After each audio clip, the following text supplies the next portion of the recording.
Hello and welcome to the Disconnected Gamers podcast, where we reconnect with gaming and life. I am one of your hosts, Andrew, also known as J-Bund. With me, not as always, because Mike is not here, but I have a very special guest. Everybody who is listening, feel free to clap in your cars, and welcome in Ben Wander. Hey, I hope you didn't just cause a bunch of accidents right now because you have a lot of people driving on the highway without their hands on the steering wheel. It's true. Well, if they're in Teslas, they're okay. Oh yeah, maybe we'll see. Um, so let's talk a little bit about yourself. You've My favorite topic. Right, everyone's favorite topic. You've had quite the history in the gaming industry. I was looking at your website, and so did you start in 2009, or is that just kind of where the experience part of your website kind of goes back? Because it looks like I saw you worked on Battlefield Hardline, you worked on Dragon Age, Inquisition. Yeah, that's right. So my first job in games was an internship with EA Mobile, Hmm. which started off as like your standard internship, and then by the end of it, I was designing a full game by myself. So that was really amazing. Hmm. And then I left that and went to Silicon Knights because I wanted to try AAA. Then I went, oh no, I guess I went to XMG, which was a really tiny mobile company. And then I went to Silicon Knights and made help program a game. And I did my best to make it good, and it wasn't.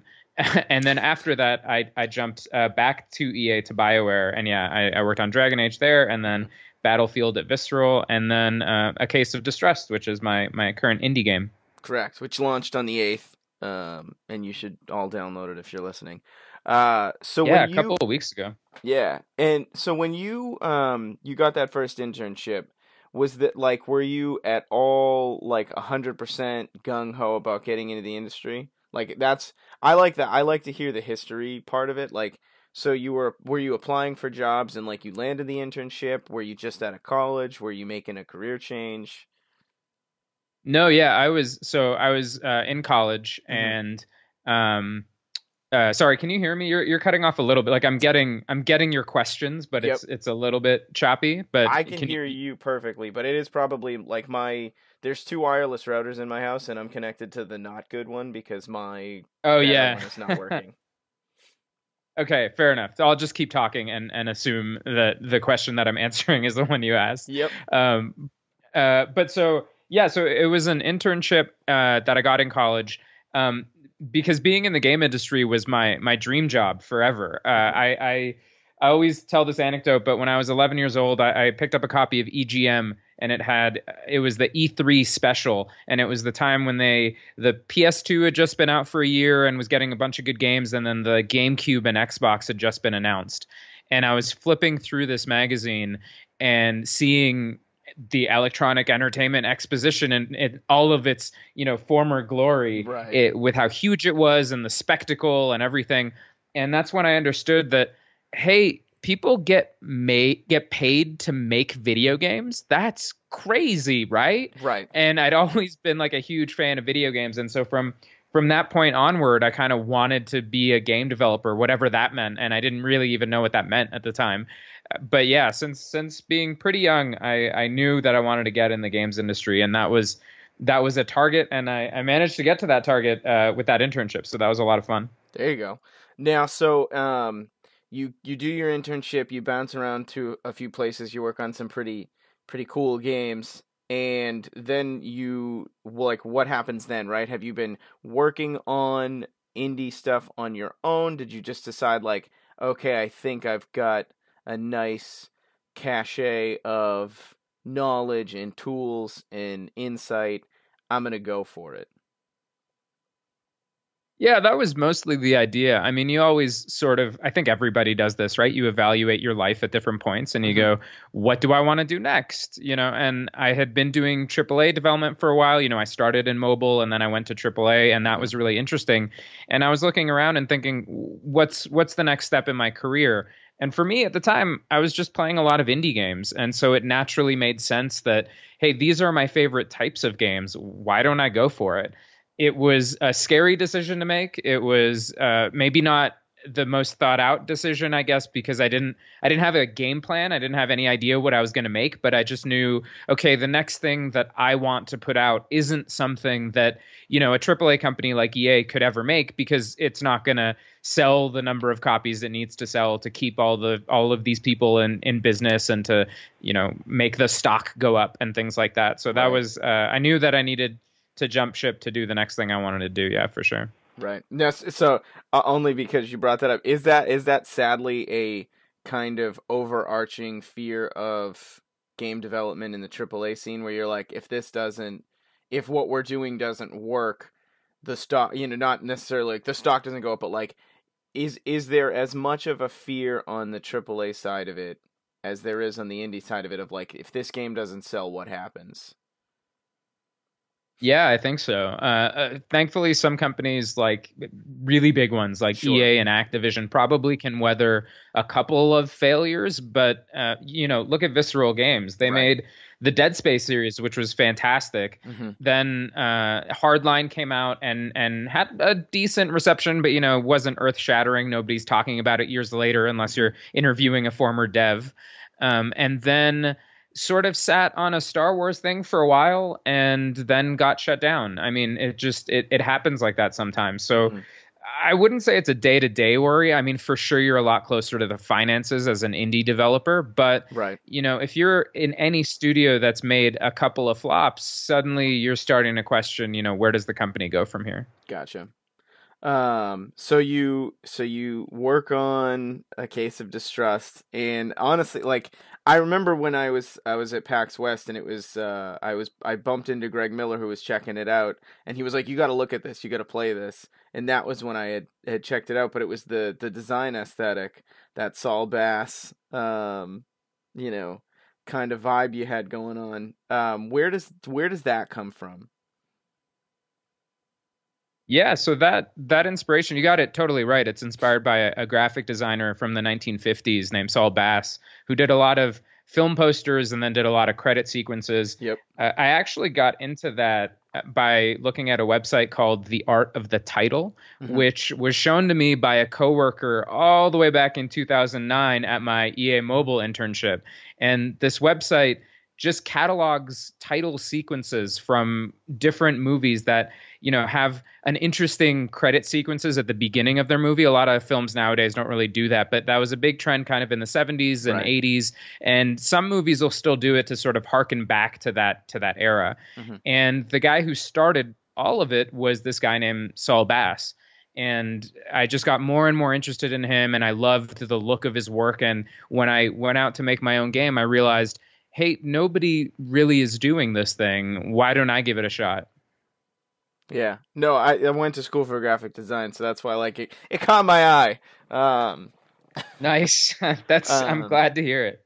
and then in terms of like, the game takes place in San Francisco. Was there something that drew you to that location? Was there like a book you read or a game you played, or did you live in San Francisco at one point? Like, what kind of drew you to that area? Yeah, so for 3 years, when I made Battlefield Hardline, I was Hmm. living in San Francisco. Okay. And initially, when I came up with the idea for this game, a lot of Prohibition and 1920s stuff centers around the East Coast. Honestly, because the East Coast was more dramatic with gangsterism, with like names that you would know and names that you could recognize.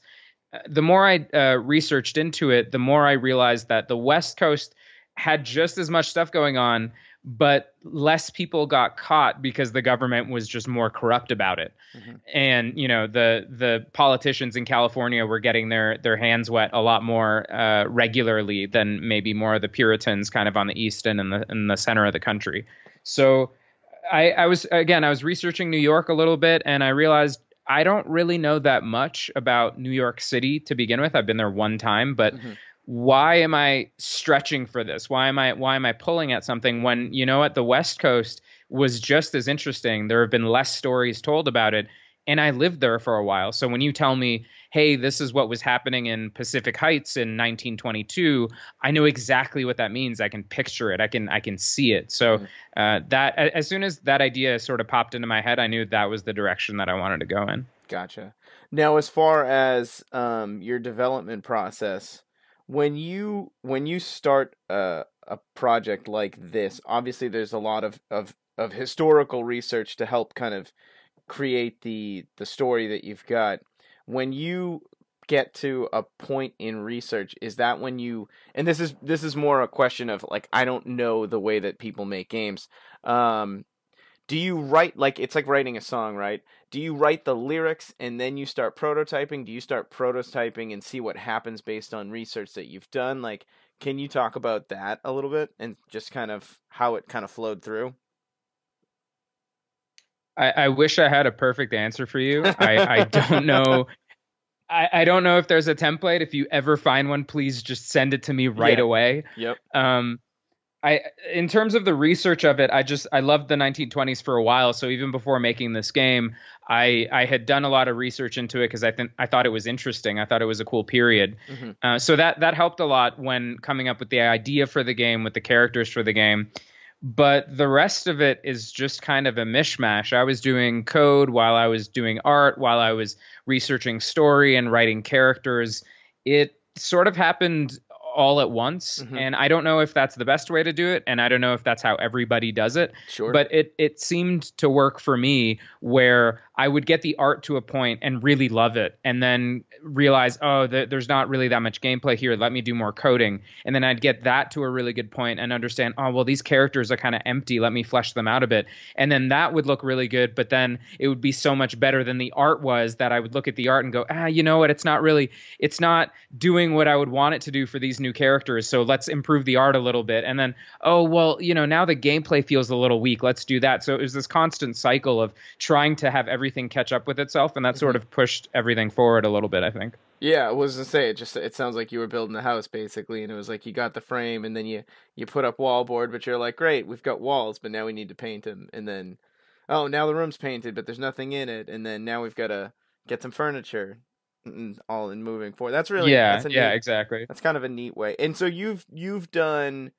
uh every basically, not, and I mean, I'm reaching, but like you've done everything in this game. You've done all aspects of it. Did you have any influence from friends that were indies?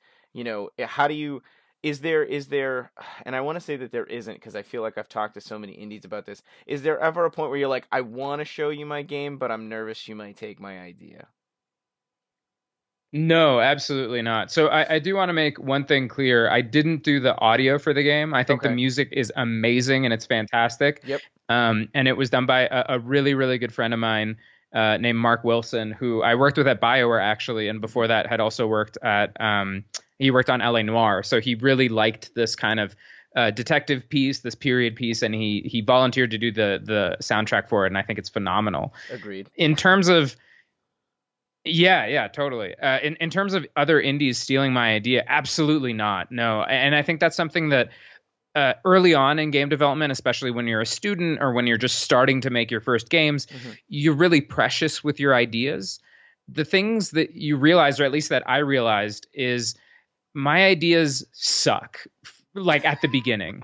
And I think I really think that they're good. I genuinely think that they're amazing ideas. And then I describe it to someone and they go, well, yeah, but what if the player did this? Or wouldn't, this other game that already came out 3 years ago does that exact same thing you're talking about, but way better? Or, you're Hmm. trying to do multiplayer, but think about how that would work. You're going to have like 10 people all in the same spot, all just like camping each other. And people start to break it down really quickly.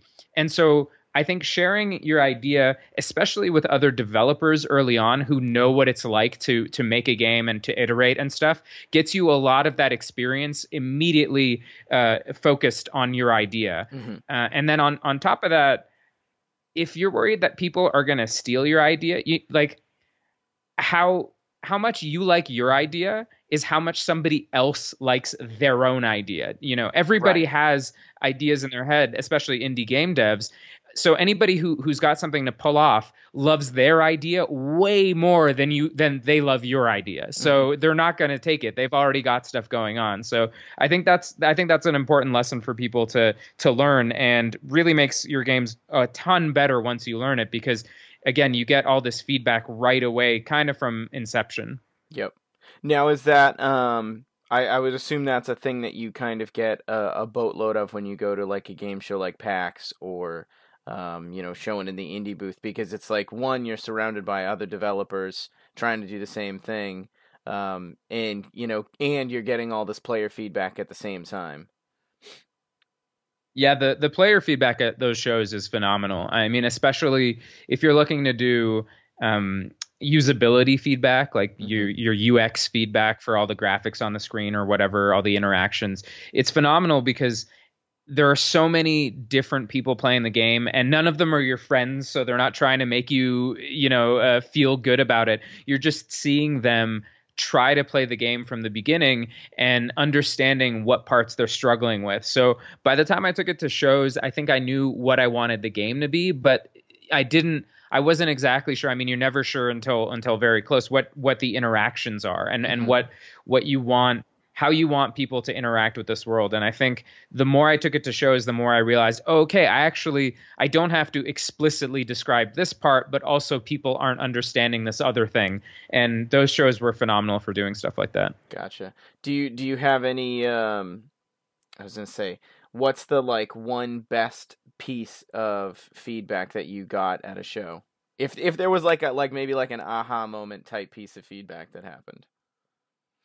Yeah, so I would say there were two. In terms of one, that I wasn't sure if people would get it and they understood it right away. Hmm. There's a the first thing that pops up in the game is some text with a little triangle underneath it. Yep. And I really wasn't sure if people were going to understand, hey, that triangle is a button, you should click it. And I'd been debating for a long time, and even with my audio guy, we were going back and forth of, well, are people going to understand it? Sure, we've shown it to our friends, but they're all gamers, and this game's kind of intended for not a gaming audience or something. Hmm. Are they going to get it? And I went to the show without any tutorial, mostly because of the time constraint. I went, you know what? Let's just put it out there and see what happens. And everybody understood it. I Hmm. didn't I had old ladies playing the game who just said, "Oh, I'm here with my boy and he's just wandering around stuff and this thing looked cool. Let me try this game." And nothing. I mean, no explanation required. Yep. Everybody understood. Hey, I'm just staring at this triangle. Why don't I try to press it? Oh, look, the thing moves forward. So that was cool. From the other side of it, there's scenes in the game where you click on evidence. Hmm. You sort of scan a room for evidence, and you click on stuff that's interactive. That stuff shows up in your notebook.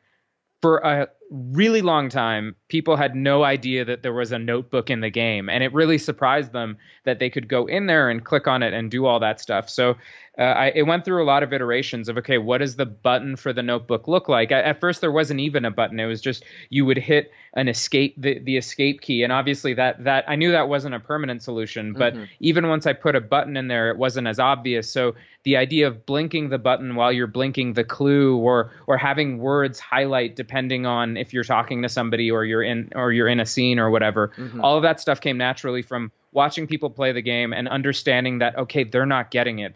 They're searching around the room because they think there's more stuff, but they're not actually going through their clues and trying to figure this thing out. Right. Well, and then there's even that you put in the audio cue where like certain things you click, you hear the scribbling in a notebook, which was like another little Right, right. subtle bit to be like, hey, look at the notebook. Actually, one of my favorite things about the notebook was, and without spoiling anything too much for people who haven't played, you get to contradict people with certain evidence.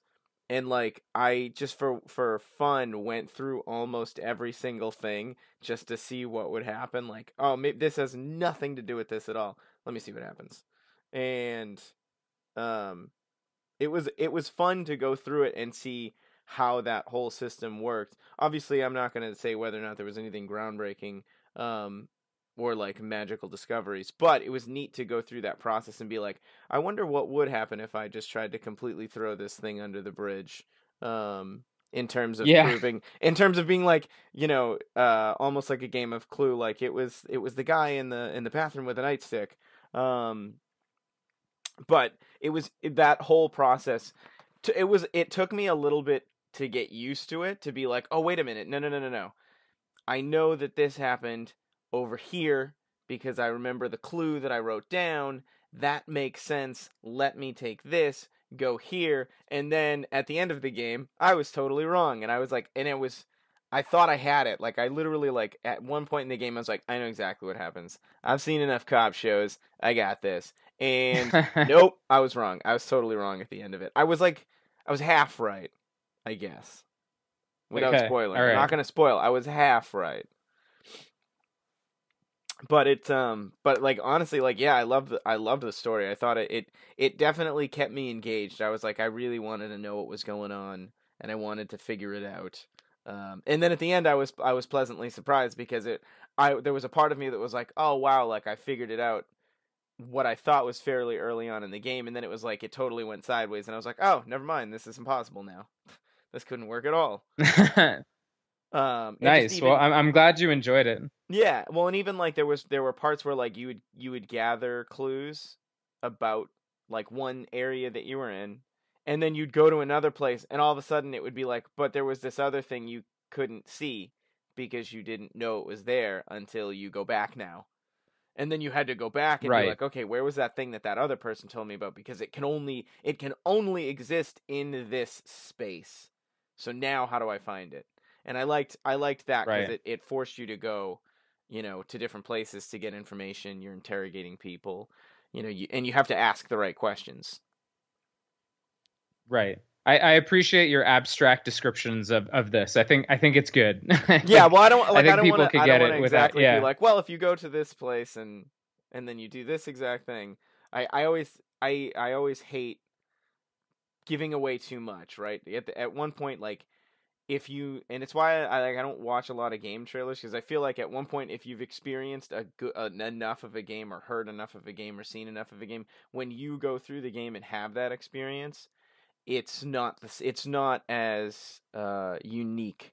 Like if someone tells you all about a Yeah. movie and then you go and see the movie, you won't probably have the same experience they had going in with nothing to know about a scene that might happen or a character that shows up in the end. I think it's better to let everybody just kind of experience it on their own while being as Yeah, exactly. ambiguous as possible.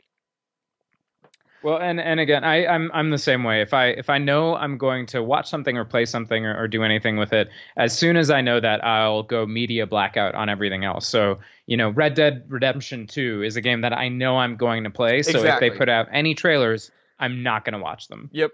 10 out of 10. And for me, yeah, and for me, that's because like I know how I make a game and how I think everybody makes a game, which is you don't make it for the trailer. You make the trailer to to sell it, but when you're making the game, you're not going, okay, here's the bit that's going to be in the trailer, and they're going to know this, so I'm going to play around with that knowledge. No, you think, oh, the player doesn't know anything. They only know what I'm telling them through the game, and it's only later on when you make the trailer when they are going to come in with some other knowledge. So I just kind of like experiencing it the way the author wanted me to. Right. Oh no, absolutely. I was very much the same way with The Last of Us when that was coming out, and it was like they gave us like a Right. trailer, and it was like audio and words, and I was like, that's oh my god, and then it would be like you'd have nothing for a year, and then it'd be like, okay, tell me more about the game. I want to know more about the game, and then I'd be like, no, I don't want to know more about the game.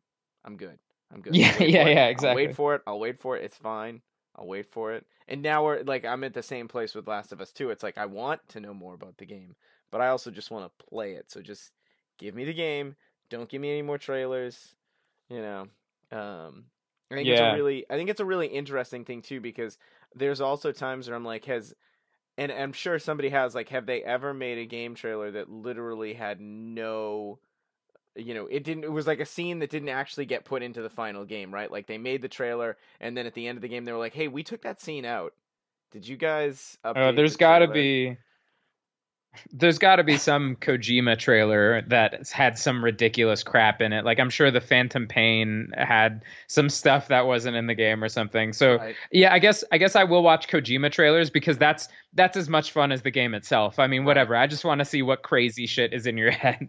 Well, that's yeah, exactly, right? Like I was talking to somebody about it the other day and I was like there's no way Death Stranding makes any sense.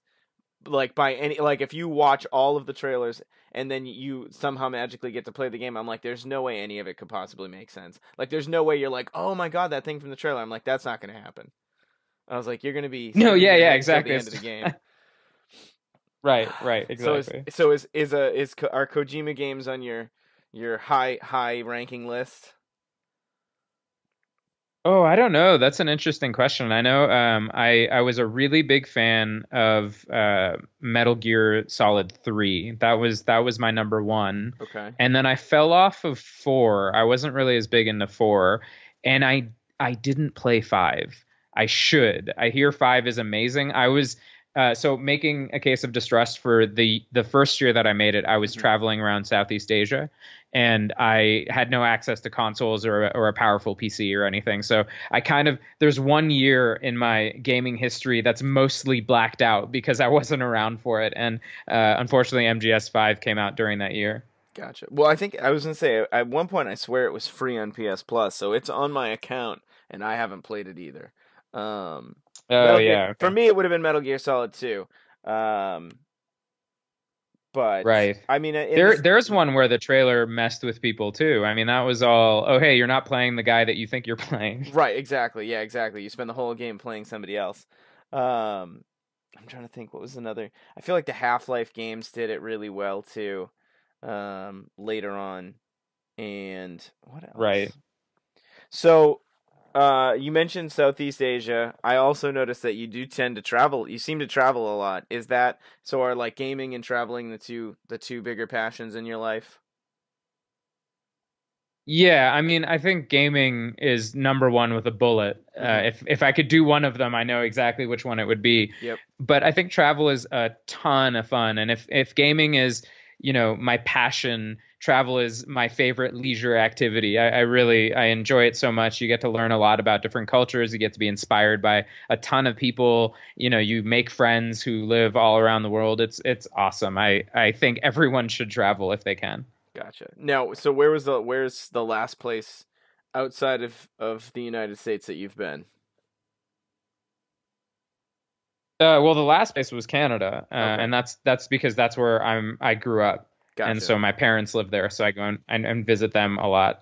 But before that, I was in England, and then Dublin, and then Romania for a really brief sort of 20-day stint or something. But that was a lot of fun too. Tw 20 days seems like a long time to me. I haven't spent that much Right, time. Yeah. right, yeah. Now, so when you travel, are you like the backpacking type? Like you bring like limited amount of stuff and it's all about just kind of exploring? Like do you like have landmarks you want to hit when you go? Do you just go and whatever happens happens?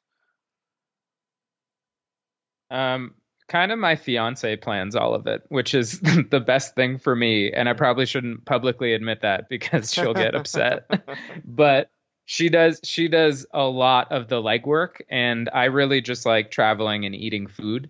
Gotcha. But yeah, typically we travel on the lighter side. Like we're not, lugging suitcases around with us. We like to move around wherever we go just to see more stuff. Hmm. It's pretty slick.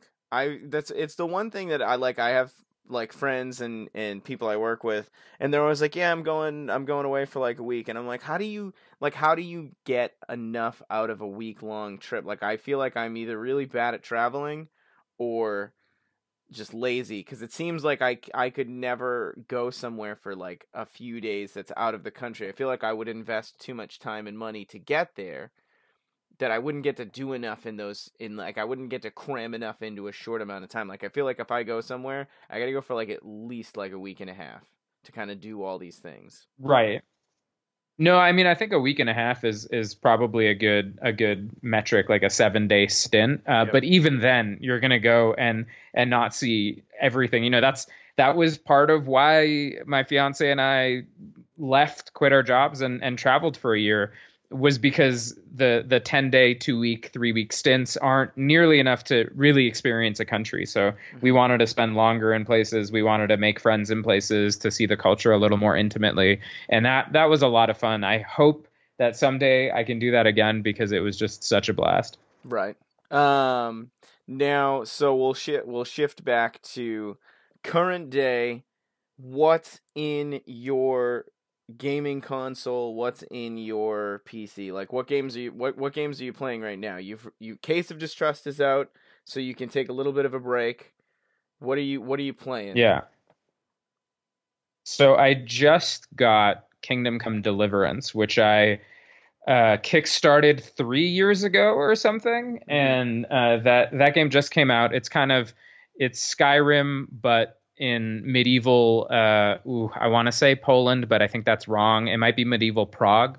Hmm. And I'm only the reason I don't know exactly where it is because I'm only maybe an hour into it so far, and I've been told the game doesn't even really get going until you're about 3 hours in. So I just started that on my PlayStation, and maybe later this evening I'll go play more of it because that was a lot of fun. Hmm. On my PC, I'm playing Dream Daddy with my fiance, and we that game is a lot of fun. We're both really liking it. It's kind of a narrative game where you play a hot dad trying to date other hot dads, all while trying to raise your 18-year-old daughter who's about to go off to college, and it's a lot of fun. It's cute, but it's not realistic in any real sense, but it's grounded enough that it makes you feel good, but it's also in this kind of utopic cul-de-sac where, you're a homosexual dad who's also surrounded by a lot of really hot homosexual dads, and like that wouldn't happen, but the whole game is sort of based on this, kind of utopic vision of what if life just was your favorite day every day, and that's a lot of fun. Gotcha. Now, so is the end result of the game having anything to do with the daughter going to college, or is it just kind of like that's just something that happens throughout the game as well? Like that she's getting ready to Oh, go. so we haven't we're just at the ending of the game. So Oh, I don't know okay. exactly what the ending of the game brings, but I will say I think the biggest part in the game is actually taking care of your daughter. Like the Hmm. game is called Dream Daddy and you go on all these dates with other dads, but the really like the sweetest part of the game is taking care of your daughter and seeing her go through, all the things that a high school senior goes through, like getting dumped by a boyfriend or getting, her friends who turn on her or her nervous applications to college when she gets into one, when she doesn't get into one, stuff Hmm. like that. And I think it's really sweet, and it again builds this sort of vision of, well, everything kind of works out in the end, because of course it does, because it's just a fun utopic place to be in. Right. Gotcha. Um, so I'm trying to think what was there was something I was going to ask you about video games. Um, Oh, here we go. Okay, so now, and this is totally like an almost. It doesn't. It's just more of a. I'm very curious what your thoughts on it, because this is a thing that happens.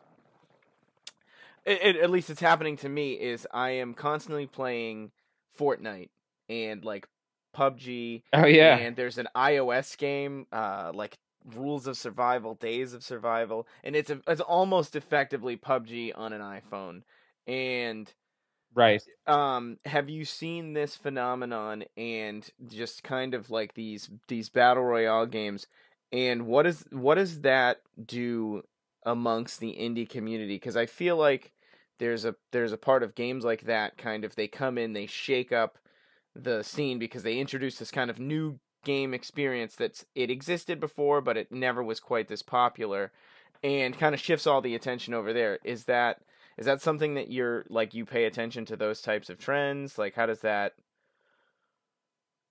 Yeah, PUBG is really interesting. I think it's also neat to see games like Fortnite and kind of a lot of different more traditional games, but getting modes like this. I mean, I Mhm. heard somebody say, "What are the chances that the next Call of Duty has a 1 versus 100 mode or Mhm. whatever?"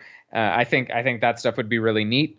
I also would be terrified to start on a PUBG game right now because games take a long time, and even if I knew how to make one of those right now, it would still take me, 2 years to get it out. Hmm. So I think the really interesting stuff from the indie space is going to come with what do you do with this? If you think of it as a genre, well, okay, what do you add to it? What flavors? What are you bringing to it from other places? What is the RPG equivalent of battle royale, or what is, it's sort of like how MOBAs started out Hmm. as this top-down Warcraft mod, but then you're getting different MOBAs that are FPSs or third-person games, and obviously not all of that stuff works. The most popular ones are still going to be the ones that came out initially, but the ones that I find interesting are the ones that do something new and something cool with it. Gotcha. Now, so I am out of questions that I had for you. Do you have any questions for me?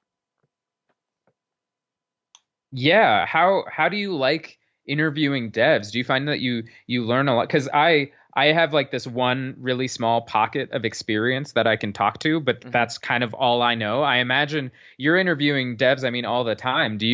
I feel like you learn so much from having interviewed like 100 people or something. It's I always find it very cool. And I guess my approach to it is like, hey, let's sit down and talk like we were best friends, but I've never met you before. Because like I'm Right. I like and again, like I said, like because like doing the podcast, interviewing people, going to shows like PAX and meeting people and talking to them about their game, I'm not like a journalist who's like, okay, what's the genre? What's the goal here? What are the key features of your gameplay? I'm not necessarily ever looking for like specifics like that. I'm like, tell me about like just tell me about the game and tell me about you, right? Because what you as a person have that's unique to you is what will shine in the game. So I'm always like, what's that? Like what about you makes this game super interesting and that's what makes me like a game. That's cool. Yeah. Okay. So So I what's been your most interesting in terms of game to guest ratio, or game to not even guest, but game to developer, like the person who you talk to? What's been the most random thing that you've seen? Like, oh, this person made a game about puppies, but they're a super goth when in real life.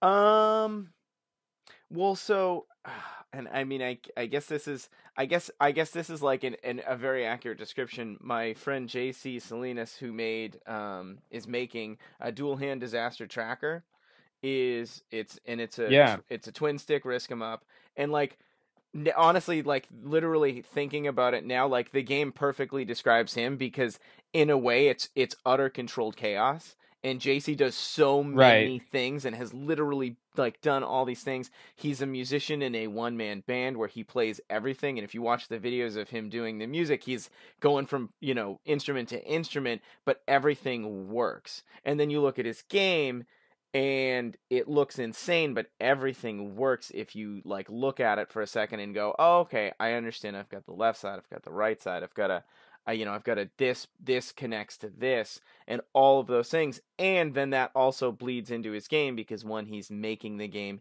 he did the music for the game, he did the visuals for the game, and just like his story of how he came to make the game, I've always found pretty unique. Yeah, that's crazy. I met that guy too, and he was talking about how he made it, and I asked him, well, how did you make all the different parts of it? And he just went, I don't know, I thought about it and then I did it. And that was the most brilliant, succinct answer of just like, think about it and then do it. Holy crap, this guy's a genius. Right. Yeah, well he did I think he's done it a couple times. He does a panel at PAX and it's make games not excuses. And literally you're sitting Right. like I'm sitting in the audience because he's just like he talks about like and he shows how bad the game was when he first started. He's like this is something I made in Game Maker. He's like and this is terrible. He's like but if you literally sit there and do nothing, he's like you get nowhere. He's like so just make a bad game and then make the bad game better and better and better until you go, now it's cool. And his Right. Q&As are always awesome because people were like, what do I do? And I remember one person, he was like, you just fucking do it. He's like, that's it. He's like, Yeah. you just start. He's like, you won't get anywhere if you don't. He's like, don't allow yourself to make an excuse. He's like, just do it. He's like, if you fail, you fail.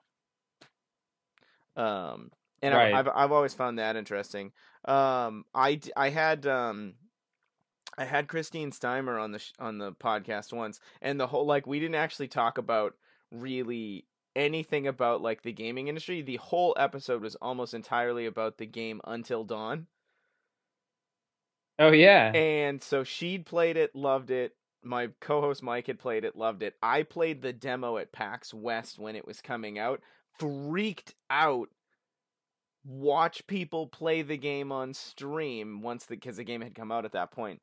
I will watch people, like Yeah, even yeah. watching the streams, I would freak out. I would lose it because I just can't play scary games. I can't do jump scares. There's there's something about there's something about horror games that I can't do. I can watch any horror movie you put in front of me, but as soon as you tell me that I have to step forward into this creepy room, I'm out. Like I'm taking off the headphones, turning off the monitor. That's it.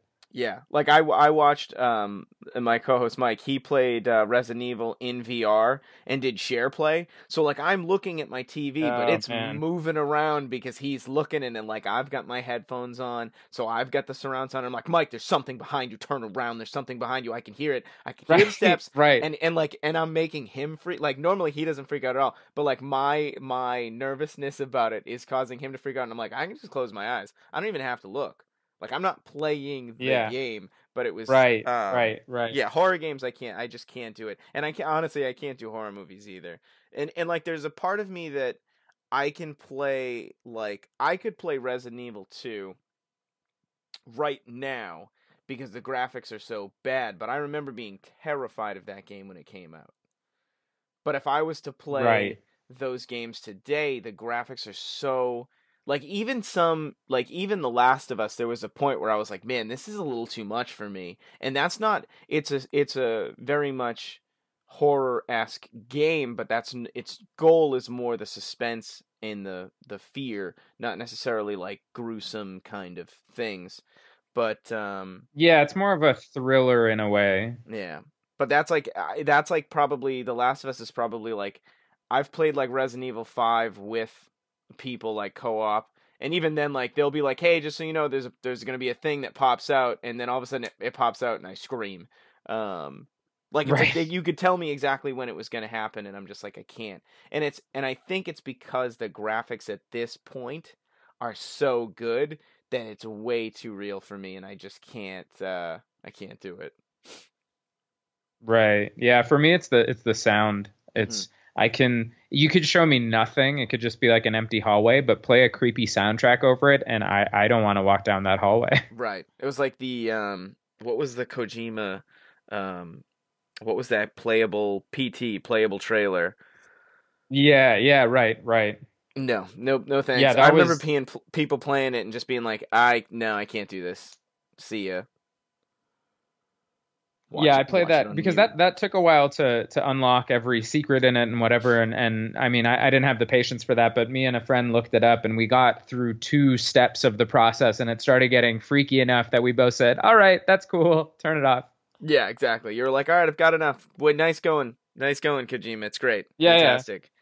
I, Publish I it. love I love all the lighting that you've put in this. It looks very amazing, but I can't do it.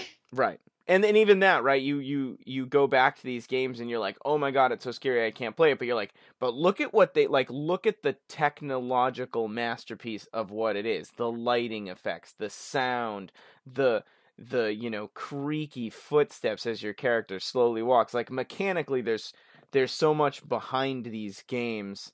And I think a lot of people miss that, and those are the discoveries that I like to have happen.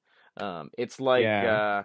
for example, the sound of Mickey's footsteps in Fantasia was, and I could be wrong on this, but I'm almost 100% that I remember this story, was one of the animator's wallet opening and closing was what created the creaky steps. Oh yeah. Okay. And it's like that's a really weird thing to know, but it's a really interesting solution to a problem. Um, and it's like even Yeah. Yeah. Totally. like when musicians like you see the way they construct a song, and you see like you're like, oh, that's totally sounds like a drum set, and then you realize they're just like hitting a box that was in the room at the time, and you're like, Yeah. oh, Right. wow, like creative solutions to problems. And I feel like in gaming, there's a ton of creative solutions to problems that most people don't ever get to see.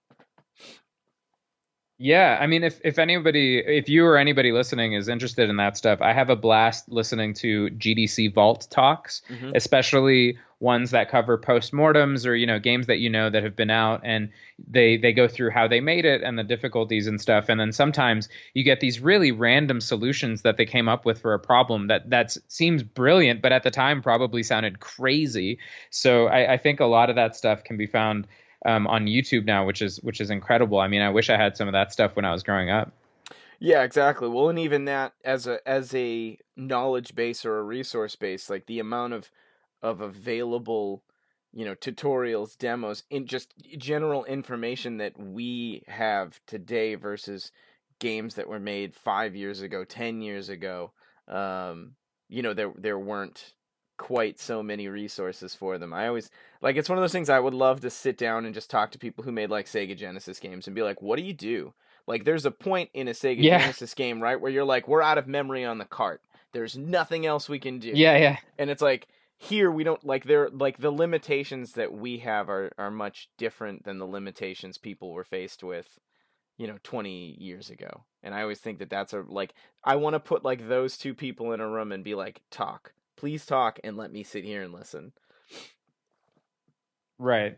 Yeah, I personally find it really cool that a lot of this is getting more democratized. Like eventually I want it to get to a point where you don't have to know anything about programming to just jump in and make a video game. Because I think that's the closer we get to that, the more interesting topics start to get covered, the neat gameplay elements that you might have had to know how to program something. Like maybe you had something really cool in your head, but because you never got behind a computer, you just never had the idea or the ability to do that. I think the closer we get to, hey, you can just do this, the more interesting stuff comes out of it. Right. And that's exactly what it's all about. So Ben, Which how? is terrifying for me, yeah. But go ahead. Oh, no, no, Sorry. no. That's I was gonna say, how can people find you? Like Twitter, Instagram, Yeah. websites, all the things. Sure. So my website is thewanderingben.com. I'm also on Twitter at thewanderingben, and the game is A Case of Distrust, which you can find at acaseofdistrust.com or on Twitter at A Case of Distrust, and you can buy it on Steam, on Game Jolt, or on itch.io. Is it pronounced itch.io or is it itch? Like, do people call it itch.io? No, I've talked to some of the guys from Itch, and they all have different ways of pronouncing it. Oh, okay. But they're all wrong. It's Itch. I would say it's itch.io. That's Gotcha. probably my definitive way to do it. But I use slang sometimes. I don't use the proper words. No, So no, that's itch fine. or itch.io is good. Yep. But there's itch.io, which I'm not. I'm on IO. I'm on Team IO. Gotcha. It's like GIF and GIF. Right. All right, cool. So, if you're looking for a neat game to play, everybody, I would highly recommend you check it out. And check out the website. The Wandering Ben's got some neat traveling blog on it too, so you can see all the places that Ben has been. If you have questions, comments, concerns, feel free to tweet them at me at So After I Said or at the podcast Twitter at the DGCast. This has been episode 92 of the Disconnected Gamers podcast.